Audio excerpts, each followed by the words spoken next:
How's it going, everyone? Emily with MarineMax Nisswa here. I'm on a 2026 Barletta Cabrio 22 UC. This is our bread and butter boat. It's powered by a Mercury 200 V6.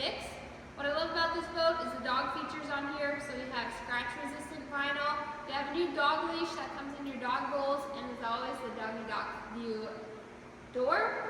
Coming to the lounger setup, we have many different ways to lay this down. So if you want to lay flat, flop those down and you get a really nice view. On the exterior here, we option this with the gate. So again, if you have the pets on board or small children, put the gate out and it kind of separates the two boats here.